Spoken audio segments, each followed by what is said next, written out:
Rejection is not failure. It is a calibration, affording you the opportunity to relook at things, where the rejection is coming from, who the rejectors are, how it makes you feel, what brought it on, why it exists. In my years and years of coaching high school athletes, one of my biggest lessons was that we learn nothing from winning except how fun it is to win. Perhaps we learn how to win gracefully and practice humility. Perhaps we learn from winning that we're better than we thought. I'm not saying that winning is meaningless, but it is not in the wins that we do our deepest thinking and our most profound reflecting. All we do is revisualize over and over in our heads how great it was to cross the finish line first. A lost race elicits thoughts, rerunning of every step, analyzing decisions, analyzing competition, how better to race the competition next time, pre-race practices to avoid. We learn so much when we lose a race about how to perhaps win the next one. And I often use this as an analogy for life. That yes, it's fun to be happy, but sometimes we need the unhappy to figure out what our happy is. Reminds me of a conversation I just had with Gracie a few days ago about some social issues she was going through. And her comment was, why can't I just find my people first time out? And my response was, how do you know who your people are until you realize who they aren't? And some of that just goes back to basic child development and how we learn. We have to have concrete facts and explanations and descriptions around us to set a base upon which we can then assign things to ourselves. I am this, I am not this, and figure out who we are by knowing who we aren't. This is what's filling my head right now. Why, you ask? Because in typical Barb fashion, when I'm struggling, I binge a Netflix series. I should learn now, in the spirit of the episode I did on walking around the holes in the sidewalk, that if I'm struggling, I should stay away from limited series because I will not walk away from the TV until I finish the series. So I've watched several over the past few months that are 5, 6, 7, 8 episode programs. I will have to watch the whole thing. So Sunday, March 1st, it's March. Oh no, 1 month since Gracie's been gone. All the things going through my head at that time. I had had too much alcohol Saturday night, so I felt like crap and felt guilty. I turned on Netflix and saw a documentary called Colin, Black and White. So I didn't make it. It took me like 2 episodes to put it all together. This is how out of it I was. It was an incredible documentary memoir by Colin Kaepernick, who's the NFL player that took so much heat for taking a knee during the national anthem.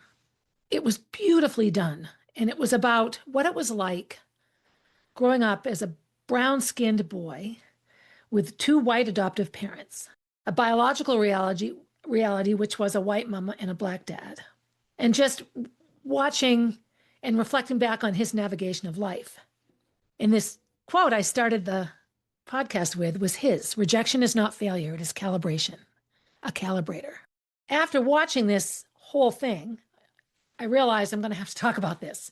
I am not a person with brown skin, so I will never know what it's like to live that reality. I do know what it's like to live reality as a girl, a female-bodied human in a world where male-bodied humans have always had the upper hand. Definitions of success are calibrated, there's that word, calibrated, against men. So the whole feminist movement has been women are just as good as men. Well, how about we stop saying we have to be as good as anybody? Maybe they need to be as good as us. Maybe good is different. I preface this because Colin's message in this was all the invisible and visible ways he felt like a second choice. And his reason for feeling like a second choice was quite profound. He was adopted. His parents had 2 children, and then they had lost a couple of babies. They were told they should adopt, and so they sought to adopt a baby. And of course, they likely thought they would adopt a white baby. And the baby that they were going to adopt was suddenly not available for adoption. And the way it was worded was, but we have a second choice for you. There is another baby that's available for adoption, and they adopted Colin. And they gave him a beautiful life and no doubt loved him with their whole hearts. You can see it. But when we are born into a reality that we have no control over, it can be very, very difficult to notice our intrinsic biases and our subtle, the word is microaggressions, but something that feels aggressive or insulting, even if we don't mean it to be. And sometimes these can be so entrenched that you don't notice it. It happens with girls, the girl-boy relationship all the time. One of the funniest lines in The Sandlot is, "You throw a ball like a girl." Well, I'm sorry, girls and boys throw differently, but if you look at Olympic level throwers that are male and female bodied humans, they both throw really well. There's another video that they do about show what it looks like to run like a girl. And even the girls just like run all weird and prissy and stupid, like not powerful. And when asked about it afterwards, all of the kids, male and female, acknowledge that they knew it was mean to imitate a girl running that way, but that's just what came to mind. So all of these biased behaviors and insulting, aggressive in some ways, sometimes happen even though we know we're doing it. In the method of my phone probably listening to me, I just saw a meme on the socials when I was eating my lunch, a Laura Ingalls Wilder episode, and a little boy had a stutter. And then they talked about this little girl that had a stutter and how they would get teased and make fun of the little boy with the stutter. Even though they knew it was wrong to make fun of him, they did it anyway. I digress. The miniseries got me thinking of ways that I have often felt like a second choice. In the miniseries, Colin at the end goes through all the times he felt like a second choice, or not recognized, or not seen for who he was, or lumped into a category in which he didn't belong because of the color of his skin, of which he has no control over. I remember, this brings to mind as well, a long conversation I had. Well, the conversation wasn't long, it was a long time ago, and I think I've referenced it before, with Kenny's parents. We were sitting around their little breakfast nook, and we were talking about Sarah Palin and how her daughter made the right decision to not abort her child. And that was great. She was 17, got pregnant, had her baby. I said to them, specifically Papa Gordy, Kenny's dad, because he was an OBGYN for years, well, then you cannot criticize all those, people living in the housing projects in the outskirts of Harrisburg pushing their babies in, 14-year-old moms pushing their babies in strollers. You can't, if Sarah Palin's daughter is a hero, then they're heroes as well. They made the right decision. They chose life. He acknowledged it. You're right. I can't. Then he tried to point out that, well, Sarah Palin, they have the money and the resources. And I said, oh, so when her daughter was in the throes of passion, making that baby in a tent on a camping trip in Alaska, she thought, it's okay if I get pregnant because I have the money to raise a baby. None of those things go into play in those moments. It was an incredibly interesting conversation circling around that intrinsic bias, that subtle racism or classism or misogynism or whatever it is that pits one group of people over another in a negative way. In that same conversation, Grammy Babe got talking about the chagrin she had with Obama being president. We were talking about that. We're talking about Sarah Palin, talking about all these different things, right? All centered around race and class in America. And so I said, as a school teacher, when I stand up in front of a classroom full of kids and I see that 4 are Southeast Asian and 3 are Black Americans and, 2 are Hispanic and 6 are white, I don't classify that as how I treat them. None of them have any choice over what body they were born into. We all got born. I happened to be born to 2 white people. I had no control over that. So I said to her what I look at as a room full of children. And she said, well, you're a better Christian than I am. I didn't let her know that I'm a Baha'i, not a Christian, so we let that one slide. This 6-episode series painted very, very, I feel, gently and articulately and beautifully and painfully and rawly the reality that young Colin lived in California, which is considered one of the most liberal states around. Yes. His quote, "Rejection is not failure, it is a calibrator." Calibration is what pinged my interest. It's what resonated with me. So I looked up, what is it to calibrate something? And it's the process of comparing a device's measurements against a trusted higher accuracy and reliability measurement. So when you calibrate a scale, you get something weighs 5 pounds and you put it on the scale. And if the scale says 6 pounds, you adjust it so that now the scale is properly calibrated. We calibrate our rowing machines. So if rejection is a calibrator, then we're the machine, right? It's a recalibration of myself. Rejection, getting a second place in a race maybe I thought I could win. Maybe the recalibration is physical. Maybe I didn't take my inhaler soon enough. Maybe I ate too much dairy the day before and so I was gassy. Maybe I didn't run enough mileage to maintain the pace I want. We can recalibrate our training. We can also recalibrate our mindset, which is, I think, what Colin Kaepernick was getting at here with his recalibration analogy, that you recalibrate, you readjust. Okay, what is this rejection? Is it on purpose? Is it really rejection, or am I feeling like it's rejection? A recalibration, a chance to look at things a little more deeply. So there's all these different words and sort of synonyms for calibrating. It can be identifying. So you identify what your rejection is about, documenting, paying attention to what causes you to feel this way and the attitudes and situations that create it. Adjusting for discrepancies.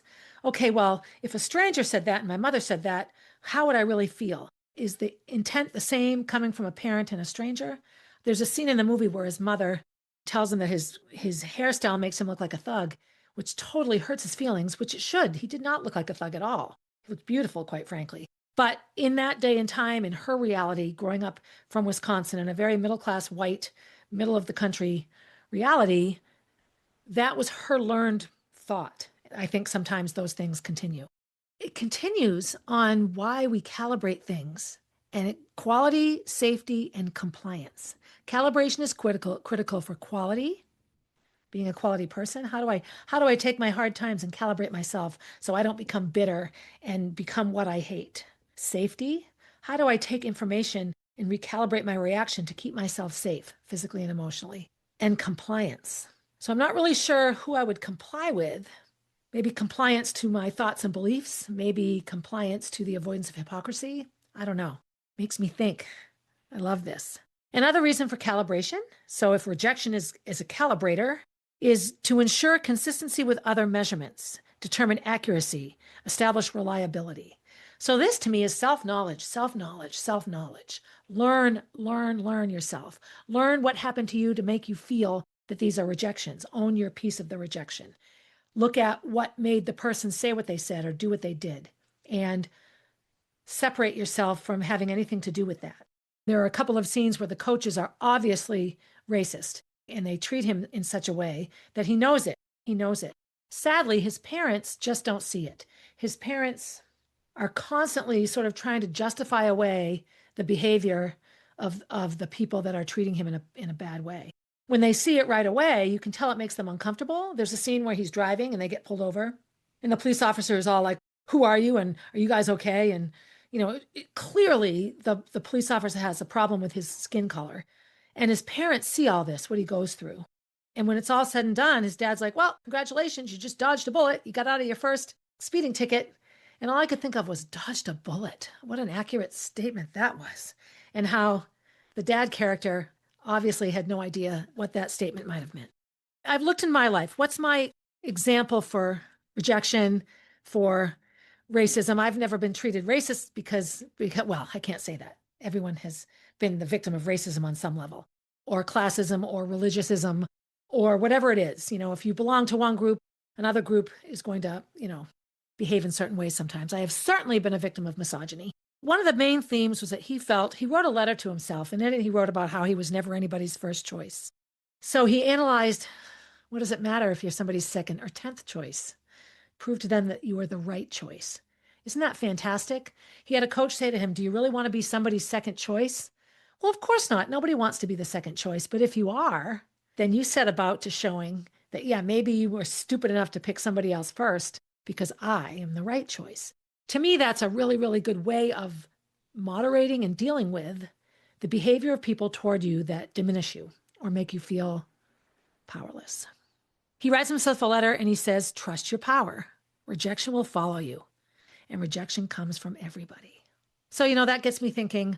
I often feel quite rejected on the school board because my thoughts are so different, and there is no room for disagreement sometimes on this particular board. If I agree with the majority, then I fit in.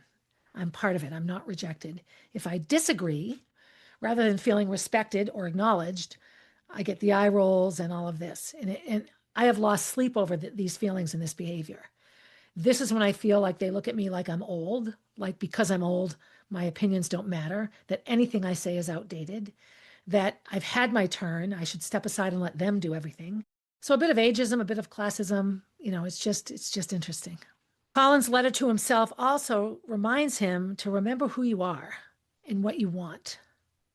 So who's Barb Higgins and what does Barb Higgins want? These aren't questions I can answer in this one little podcast episode, but it got me thinking. It just got me thinking about a lot of things. He told himself that his path would be rough, to trust his power, to trust it. There are going to be times when you want to quit. When you want to quit, trust your power. There'll be times you feel insulted and diminished and cast aside. rejected, right? Those are the times that he told himself to trust his power.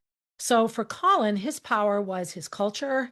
Big Colin says to little Colin, trust your blackness, revel in it, and enjoy it, which we are born in the body we have. And so to trust and love your body and let it represent you, that it's your body to live in and manage, etc. I know, socially speaking, especially girls around middle school, I have to take that back, not just girls, both girls and boys have these pathways they're supposed to fit. Boys are supposed to be strong, girls are supposed to be pretty. When I taught health, one of the first questions I asked was, what would you change about your body? And 90% of the boys said, I wish I was bigger, more muscly, taller, bigger. And 97% of the girls said they wish they were smaller. Isn't that interesting? Little, skinny, petite. So we have ideas of how we're supposed to look, and we go through drastic changes to make ourselves look the way we think we're supposed to look. There were lots and lots of times that in the series where Colin realized he can't change anything about how he looks. He tried to change his hair, and that didn't work. He tried to fit in. Anytime he really tried to fit in, he was just met with the same rejection, because all the dancing around in the world isn't going to change the racist behavior of the people rejecting him. All he can do is figure out how he can find his path within all of this horrible behavior. And of course, Martin Luther King and so many civil rights leaders fought for changes, voting rights and accessibility rights and everything else. So it's not just finding your own path, it's how do you make a change. Colin Kaepernick's probably most well known for kneeling in the national anthem, which caused huge divisiveness. My personal feeling is that kneeling is a sign of reverence. I remember at the time, I'm like, okay, if they were, whipping the middle finger or doing something mean, but to me, I felt that the taking a knee was symbolic of just a silent, calm, peaceful protest. Yes, I love my country and I'm here, but I'm going to kneel because part of it is still not right. I didn't feel that it was as insulting as some people did. We all have the right to feel the way that we do. And I acknowledge and respect people that were horribly offended by it. I get it. The 1968 Olympics, the gold and the silver medalists were stripped of their medals because they did a Black Power salute during the national anthem. And that was in 1968. So 2016 is when Colin Kaepernick took a knee. So have we made any progress at all? If athletes at the highest levels are suffering with their awards and their football contracts and such for stating their mind, right? Like, how is that? I felt sort of like we've learned nothing. Then old Colin tells young Colin that while you're focusing on you, while you're focusing on being the quarterback that you want to be, because here's another interesting fact about Colin Kaepernick that I didn't know. He was drafted as a Major League Baseball pitcher. He was a really, really good baseball player and received tons of scholarship offers to play baseball in college, and he didn't want to. He wanted to be a quarterback. And he had no scholarship offers until February of his senior year, when finally the University of Nevada offered him a scholarship, and off he went and played for the University of Nevada. He knew what he wanted, and he was willing to give away what everyone else told him how lucky you are to have, which didn't feel lucky to him.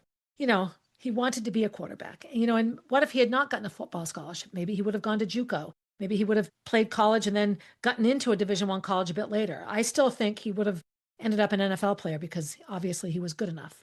But it was really interesting to watch everyone just criticize him and criticize him in a way that indicated, like I was told, I had several scholarship offers, and I was the first year that female-bodied humans were recognized by the NCAA. So I got some scholarship offers, and I was often told I should be grateful, show gratitude, show humility. There's lots of girls that would love these scholarships, and you've been offered a bunch. A lot of his "you should be grateful" was definitely geared toward not just the fact that he's athletically gifted and got all these scholarship offers, but that they took it one step further, that his skin color mattered in the level of gratitude he should have, which is incredibly insulting. So while he was focusing on being the quarterback, old Colin, grown-up Colin, told young Colin, something else will happen. Something else will happen in your process of learning who you are and who you want to be. And that is self-knowledge, learning about yourself, self-love. And the ability to love oneself is just as important as the ability to love others, right? So I end all my podcast episodes about be good to yourself, and I say that first. And I use the oxygen analogy. When you're in an airplane and you lose cabin pressure, you have to put your own oxygen on first, so you can then apply oxygen to your children. Because if you pass out trying to put theirs on, then nobody gets oxygen. And it can be a hard balance sometimes. It's the consummate challenge as a mother. grown-up Colin to young Colin was reminding him, when things are really awful and bad, remember your power, because something else is happening, right? While you're being the best quarterback you can be, all sorts of other things are happening. You're learning how to be good at other things. Coach Ludi always told us that running and athletics in general was a metaphor for life. That you take the lessons that you learn on the playing field, the hard work, the tough losses, the wonderful victories, the friends you make, the experiences you have, and you use all those as metaphors for everything that you'll have that will happen to you in life. Jobs and relationships and happinesses and sadnesses. And I have to say, in my very, very tumultuous life, running, the discipline that goes into high level training and track workouts and interval workouts and the amount of physical pain that occurs, running has been a major metaphor for me in my life in getting through a lot of the things that have happened. His final message to himself, and this was written on the screen at the end of the show. It said, "To the underestimated, the overlooked, and the outcast, trust your power." So I've definitely been underestimated in my life, especially early on in my running career when I first started and I had asthma and nobody thought I could do well. I see it now sometimes in the CrossFit gym. I'm a 62-year-old woman. I'm not super muscly anymore. Well, I am, but not how I like. I often feel underestimated. I feel underestimated.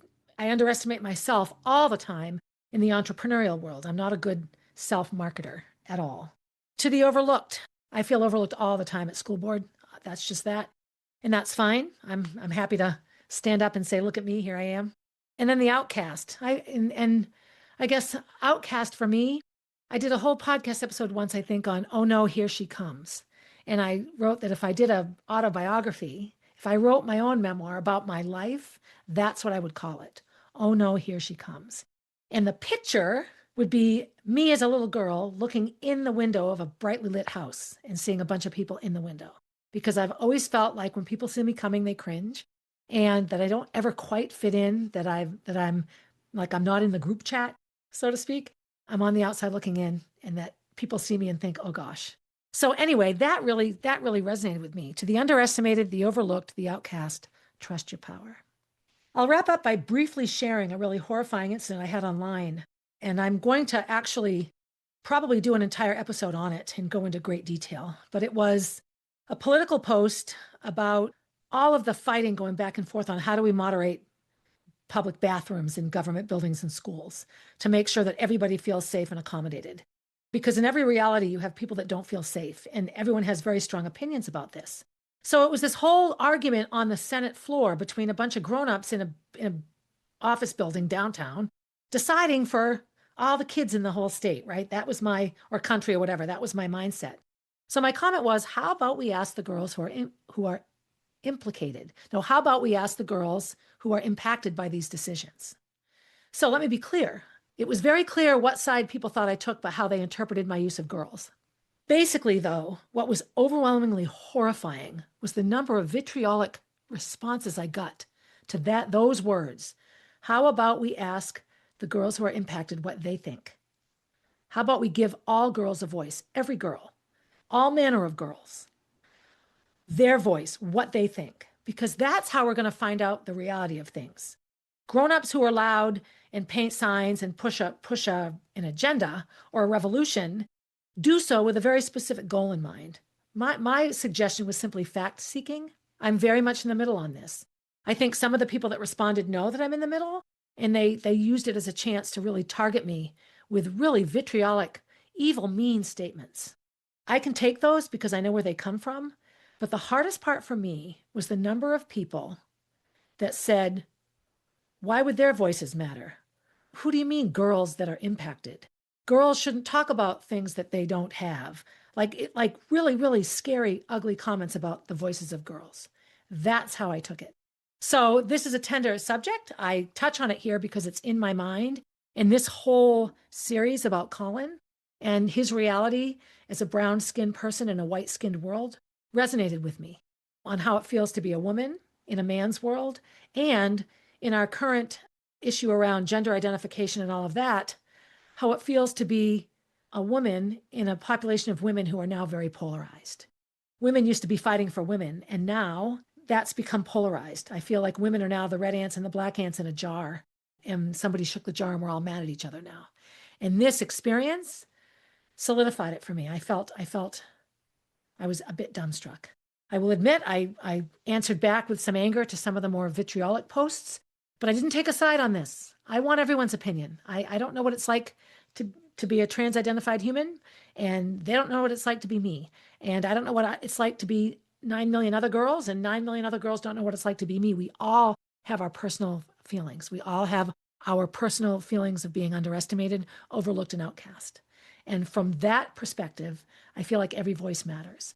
And Colin's 6-episode memoir, sort of mini-series about his life, was so much about how do we share our message and how do we give ourselves voice? How do we give ourselves permission to have a voice? That's my little quickie episode on Colin Black and White. It was really, really good. I have not taken a political stand here, so please don't assume I have. I do feel that every voice matters, and we especially need to listen to the voices that we think we disagree with, because this is where we learn. This is where we find out who we are and who we aren't. This is where we can trust our power, right? Trust your power. Be good to yourself. Be good to someone else. As I finish episode 237, as usual, have a good day, everybody. Hey, thanks for listening and supporting the podcast. Feel free to leave a review and share my stories with your friends. Please reach out with your own stories, as I love connecting with my listeners. If you would like to get to know Molly, head over to mollybfoundation.org to see what she is all about. If you want to see what I'm up to next, you can find me on Instagram at barb_444, on Facebook as Barb Higgins, and at my website, 1000tinysteps.com. And while you're there, sign up for my newsletter, a weekly way to find out what's up in the life of Barb Higgins.